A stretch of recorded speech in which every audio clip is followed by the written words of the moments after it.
leading up to this as well. So all those in favour? Aye. Any opposed? Angela and I. Right, now to item 13. Got Kiri and I can see Jack, but I think Jessica and Kiri, is it?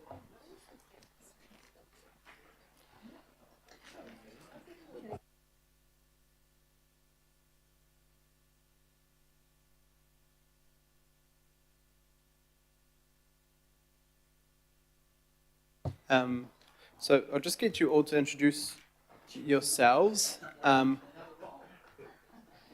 I'll also acknowledge that we will go through this item, but I do want to acknowledge, I didn't realise Jack was going to be here today, but I would like to acknowledge Jack's 48 years of service, but at the end of the item. So we'll focus on the item, and then if that's okay, I know you don't necessarily enjoy all the acknowledgements, Jack, but it's very important to us that we do. But we'll focus on the item at hand, and then we'll move to that. Kia ora. Is it Jessica kicking it off? Yep, kia ora. Good. I'm Jessica Morrow, so I'm a planning specialist in the Service Investment and Programming Unit in the Policy Department. I'm here with my manager, Kiri Heron, and the manager of Auckland Botanic Gardens, Jack Hobbs, and the head of Māori Outcomes in Parks and Community Facilities, Jade Lee Davis. And joining us online is the General Manager of Policy, Louise Mason. So we have a short presentation to introduce the item, and then we'll take questions. Cool. Jessica, if you could just move your mic a little bit closer to you. Sorry, just... Sorry about that. Thank you.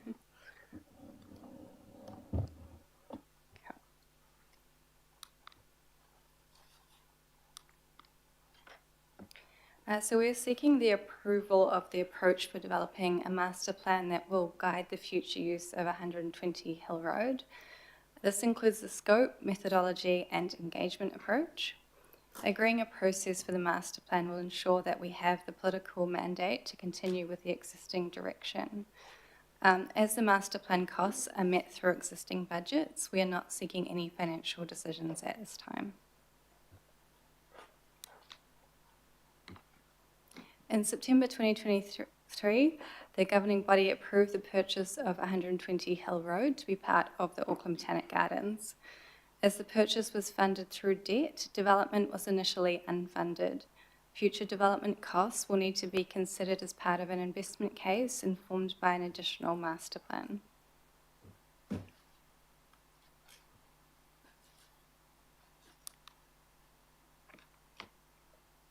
A benefit of acquiring 120 Hill Road is that the site provides space to deliver outstanding elements of the existing management plan and master plan. A new plant collection that was identified but not developed is an ethnobotanic garden. This garden was intended to focus on traditional Māori plant uses and be developed in partnership with tangata whenua. The scope for the master plan is limited to the new site and its connection to the existing gardens, and will focus on an ethnobotanic or traditional Māori garden as an outstanding element of the existing plans. The design will be co-created with mana whenua. Development costs and internal and external funding options will be considered as part of the master plan. This will help to inform future budgets, including the next long-term plan, as well as partnership opportunities.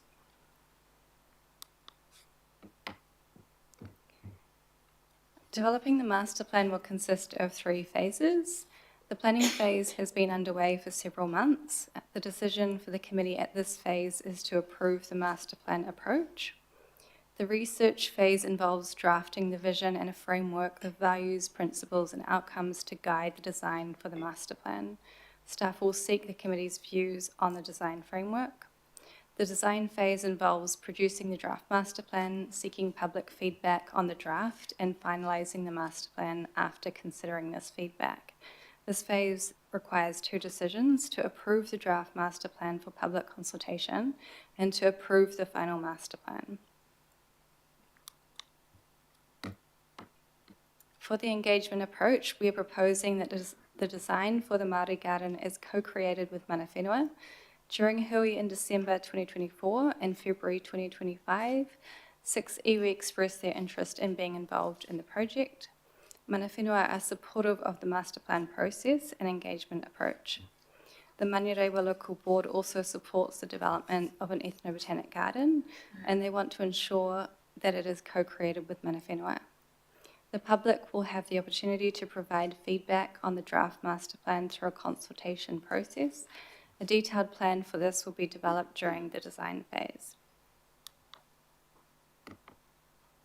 Funding will be considered throughout the master plan process and will involve considering design options and the associated development costs, how development could be phased, and identifying external funding and partnership opportunities.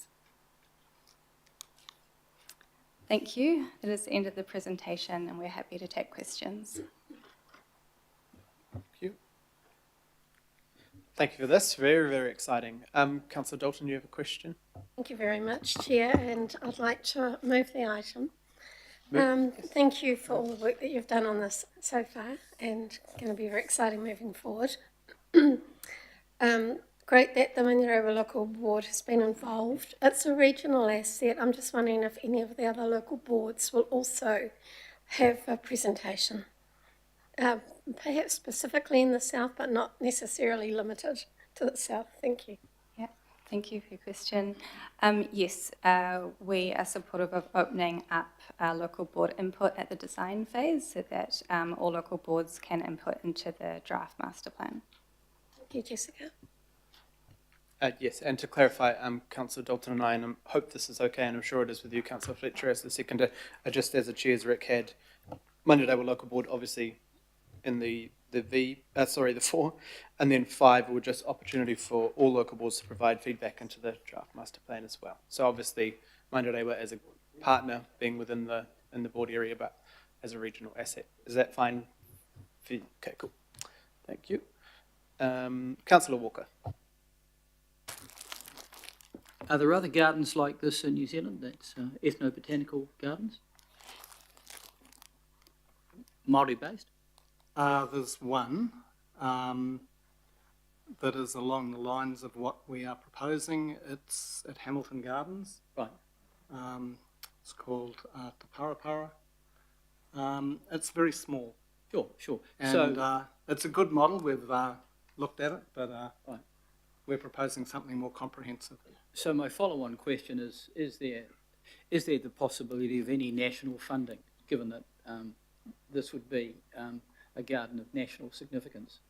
And why should Auckland Council pay for all of it? That's certainly what we intend to explore. Well, the royal we, they, well, and that is what we've talked about, that we do think this has significance beyond, beyond our region. And so therefore I think it should be eligible, but that's yet to be explored. Thank you. Councillor Newman, did you have a question? Oh, sorry, yeah. Were there any other questions? Councillor Fletcher. This is obviously something that many of us feel most excited about. But could you expand on how important partnerships and philanthropy are going to be part of this vision going forward? Because this is, I think, providing some real leadership for others across the country, just what the role of partnership and philanthropy might be.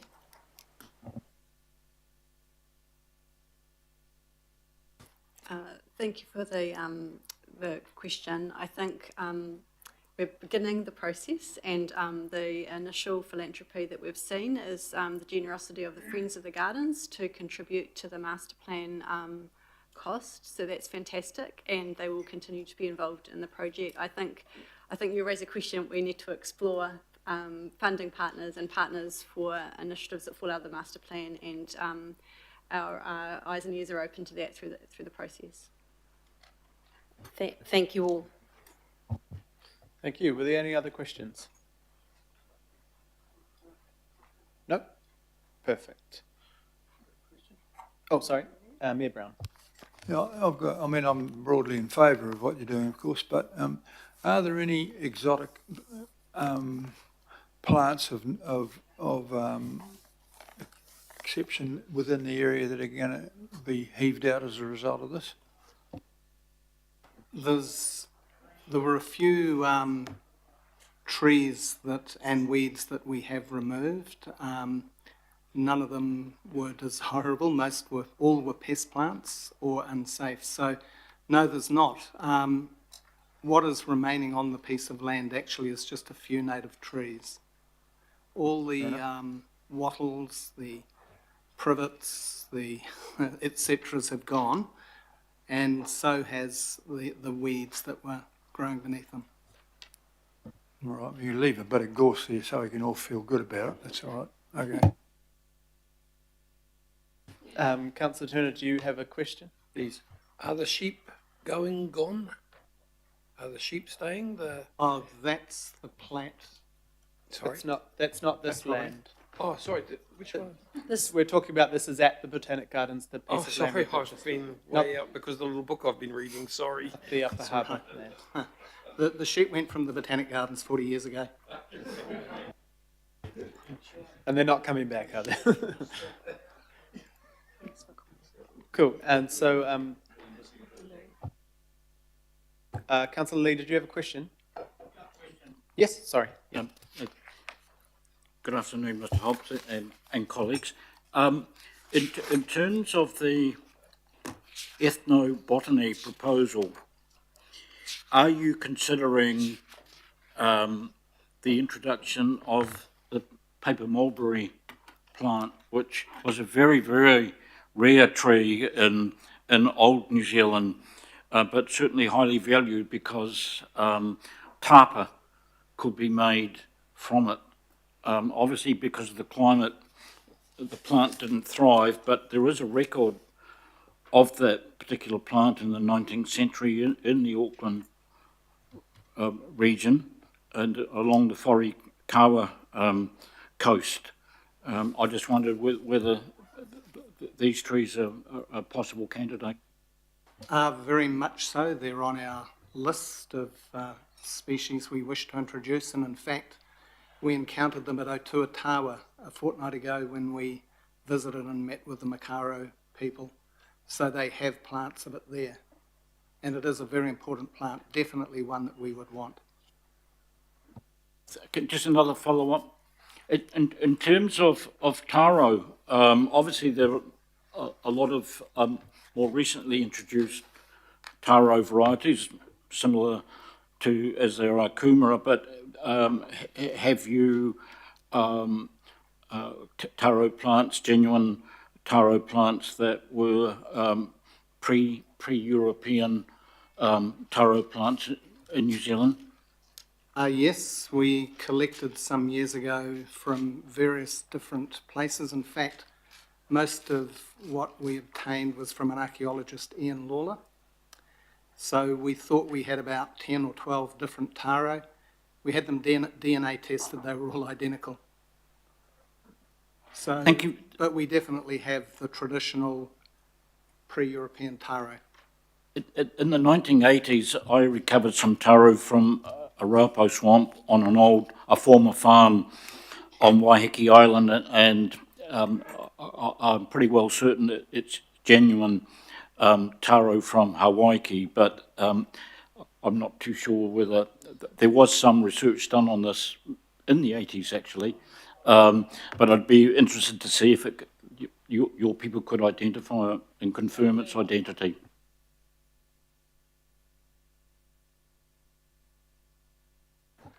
Thank you.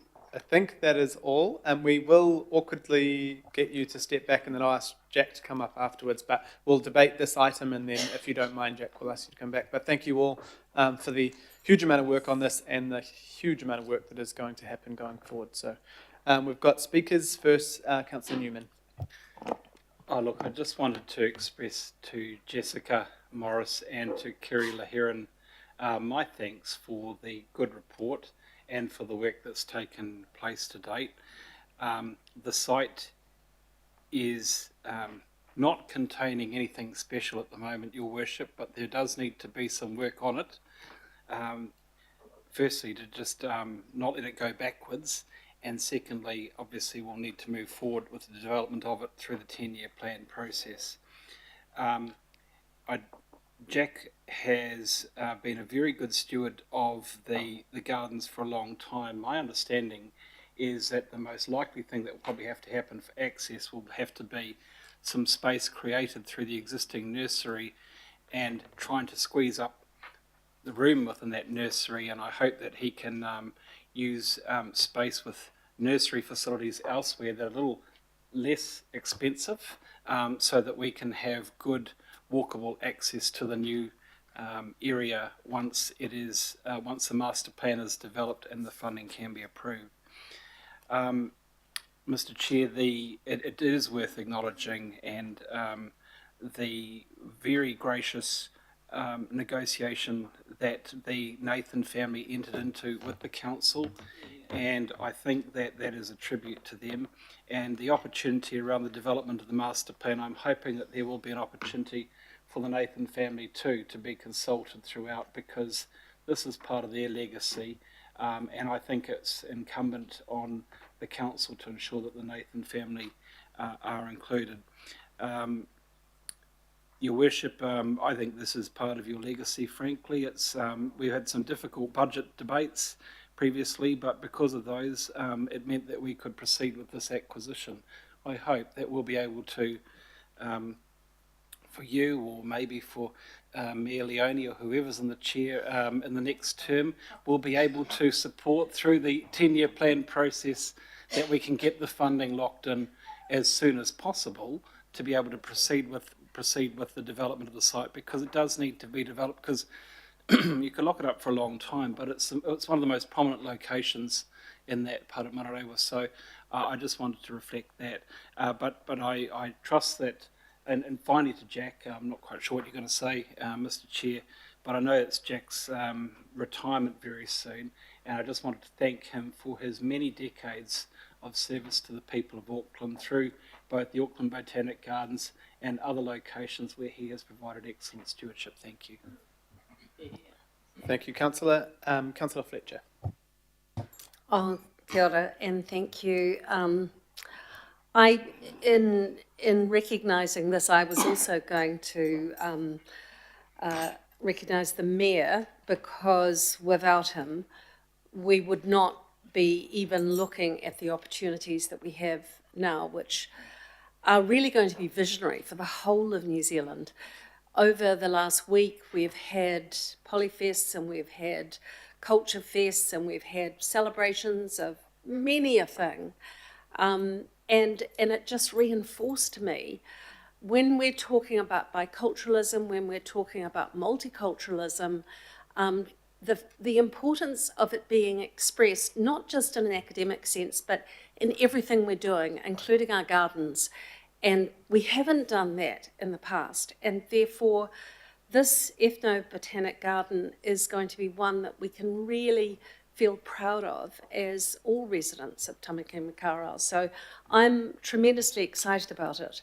I also think we should stop and acknowledge the fact that the funding for this, which is not insignificant, to do this with integrity and the consultation that should be underway, it's being made possible by generosity, and that is the Friends of Auckland Botanic Gardens are paying for this. So this is not a stretch on our budgets. This is something that is happening through the goodwill of a lot of fundraising that takes place by a dedicated group of volunteers. I don't want to speak further other than to thank the Mayor again, and also put a note of caution up. Right now we're going through policy changes around open space and acquisition and the consultation that's gone on around there.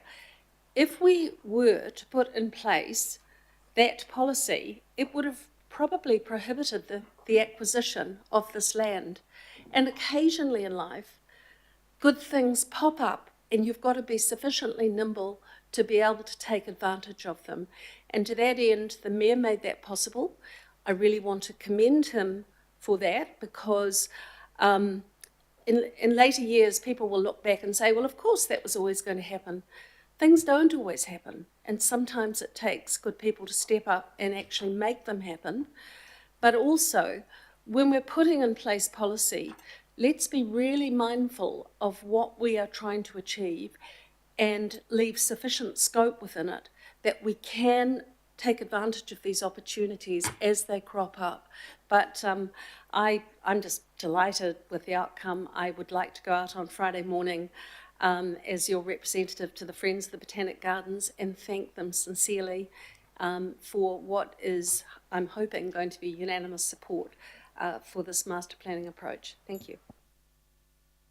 Thanks, Councillor Fletcher. Councillor Dalton. Thank you, Chair. And much has already been said, but I was going to say, specifically thanking the Friends of the Gardens who are so pivotal to this. I remember probably 10 years ago, could be longer, when Jack brought to the Manurewa Local Board the master plan and the vision for the Botanic Gardens, and so many exciting things still to do. There's a lot in there that was still to do, and the Māori Garden was one of them. And an opportunity to do this now and to probably do it bigger and better than what might have been is tremendously exciting. And although the Botanic Gardens is already a point of difference, it's going to be an even more unique point of difference for the South and for all of Auckland. So really, really happy with this. Thank you, Jack. Thank you to our council officers. One thing that we never achieved was the safe exit out of the gardens onto Hill Road, and God knows we've tried and tried and tried, and maybe with looking at how the new part of the area is going to be accessed, maybe we will get a safe exit out of the Botanic Gardens back onto Hill Road. It is one of the most dangerous sites that we have, with thousands and thousands of people, millions of people a year visiting. So thank you to everyone who was involved into ensuring this could happen, and I hope that you will all give it the support in the next long-term plan, which I won't be here to give my vote to, but I hope that you all see the vision and value for the whole region. Thank you. Kia ora. Kia ora, Councillor. Thank you. Councillor Walker, last speaker. Sure. So I'm very supportive. I think it's a great opportunity. I think Auckland's entirely relevant, and as much and all as Hamilton's a great place, we've got a better climate, and there are a number of plant species that will grow in Auckland and will be a little bit more difficult in Hamilton. The other observation I make is we've got a large Pacifica community. They have ethno-botanical needs as well. There's an opportunity to broaden something. Many of them are in the South Auckland community. The other observation I make is there's a lot of money in this area, and a significant number of companies based in New Zealand that have cosmetics that are native plant based. I would suggest there are opportunities that go to funding here that may be complementary, who knows. And I think the last comment I'd make is around acknowledging Jack, who's provided leadership for this, and outstanding leadership for the Botanic Gardens generally. And I make the observation it would be great to have some form of recognition in the gardens around Jack. I don't know what form that would take, but I just put it out there. I'd certainly be very supportive of that. Thank you, Councillor. We're just getting a word checked, Sandra. Alpha's just asked if it should be ethnobotanical instead of ethnobotanic. We've had the expert phone a friend called in. When I saw that word, I didn't know what the heck it meant until I did a Google on it. And I thought ethnobotanical might be the right wording, but what a flash word, that's all I'm going to say. That's cool. Right, there are no more speakers. All those in favour? Aye. Any opposed? Perfect. Another unanimous vote. Very good. Thank you very much. And now just, if you don't mind, Jack, if you mind coming back forward to the table. And we're just going to, and apologies, I didn't realise you were going to be here today, but I know there'll be a couple of other members around the table that would like to say something, but we're just going to officially acknowledge, and I know there are probably many celebrations you're going to have over the next little while, hopefully 48 celebrations. This year is your 48th work anniversary with council. That's a very long time. I think you started work with us 10 years before I was born, so it feels extremely a long time for me to be discussing this. But yes, you've spent a lifetime working across the city, but the Botanic Gardens is obviously somewhere that you've had so much to do with. And, you know, obviously Councillor Walker says we need something to honour you there, but I would imagine that most people, Friends of Botanic Gardens, all of us would know that the land and the development of that space itself is a massive testament. I know you just said, when I thanked you for the Platt land, you said, I'm just a facilitator, and you are very humble, but I think you are leaving and have left a massive legacy for everyone who comes after you, the people who work with you and have worked with you, who really admire you and appreciate working with you. And I know that you've worked with many of us around the table in such a positive way. And, you know, as Councillor Fletcher said, the testament to you on the purchase of this land, which was against council policy, but we all, you know, when these amazing opportunities come up and people like you can help us see the vision, then it was obvious why we supported it. And once again, with the Platt land in Upper Harbour and Greenhide there, that you know, your fingerprints will be all over that for generations too, because you had the great relationship with the Platt family and helped that out. So I'm sure there are a couple of others who might want to say something, but I just want to acknowledge and thank you for all your hard work. And I know you'll be coming back and volunteering and probably giving advice for many years to come to anyone who asks. But I think what you've done for us, but also the future of Auckland, is hugely admirable, and I just want to thank you for all you've done. And I hope you know deep down that you did have a massive impact on our city. So thank you.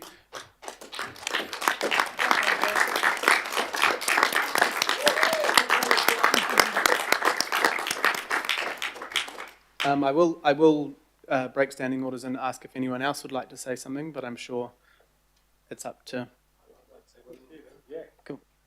Sir, I didn't know you were retiring so soon, and if I don't get that personal tour with my wife around your gardens, I'm dog tucker. So please, I need to catch up with you sometime soon. Councillor Lee. Yes, thank you, Mr. Chair, and thank you for the opportunity. Mr. Hobbs has been in local government, in the regional government and the Auckland Council longer than I have, which is quite a long time. For all of those years, he has been a dedicated leader of the regional botanic gardens. At one stage, featuring in a TV series with Maggie Barry, but at all times so dedicated and such a learned manager of the Botanic Gardens and inspirational. And I have to say, down all those years, it's been a great pleasure to work with Jack, and he is a person that I've greatly admired, and there's a lot of other people associated with the Botanic Gardens who feel the same way. So I'm very, very sorry that he's leaving, actually, and he will be missed. However, I wish him all the very best in his retirement, and I'm sure that he'll continue his association with the Botanic Garden. So thank you very much, Jack. Thank you, Councillor. Is there any? Councillor Fletcher. I just want to say a few words now, but I would probably like to say a lot more later on. But with Jack, some of us are feeling really saddened to see him go, because the way that I see it, he came into this council all those years ago as a horticulturalist. but he also came in with, it's a bit, sounds corny to say it, but servant leadership. You know, in leadership, there's two sort of styles. There's the one who he's up front, he has to own all the issues, he's, or she, you know, they take no prisoners, off they go. But there's others that stand beside people and RFE them. So whether it was the thousands of volunteers that he has RFE'd and encouraged and shown how we could grow as a country and as people, or whether it was the hundreds and hundreds of staff that he empowered and enabled along their journey, and even the staff that we have today, they are here as testimony to the servant leadership that Jack has displayed throughout his life. He's quiet, he's unassuming, but he's very, very powerful and not to be underestimated. And I, for one, feel absolutely gutted he's leaving us, but he has left a mark, not just on us as an organisation, but as a city and as a country. And his legacy will actually be the botanic elf garden that is yet to come. And so thank you on behalf of the volunteers, thank you on behalf of everyone for what you've contributed. Kia ora, Councillor, thank you. And Jack, if you'd like a right of reply, you are more than welcome to. Thank you so much, and thank you for your kind words. For one slight correction, I'm not a horticulturalist. I'm actually a bit of a fraud. I'm a failed accountant who somehow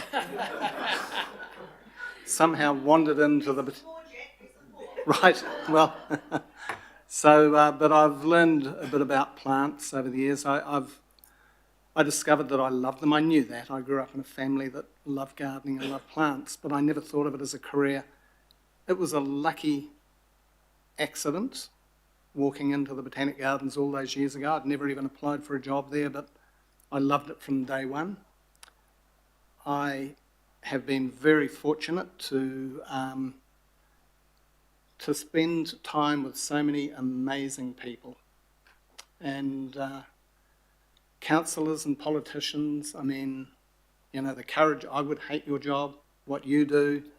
I'm full of admiration for it. I've always been so appreciative of the leadership and support we've had at Botanic Gardens. At the end of the day, Botanic Gardens, we grow plants, but we're about people, making a difference in their lives. I think that's what we are doing. In fact, I know it is. Nothing gives me more joy than to see a group of school kids walking around looking at plants and not looking at devices. So thank you again for what you've said and for your support over the years, and I won't be too far away. Thank you, Jack.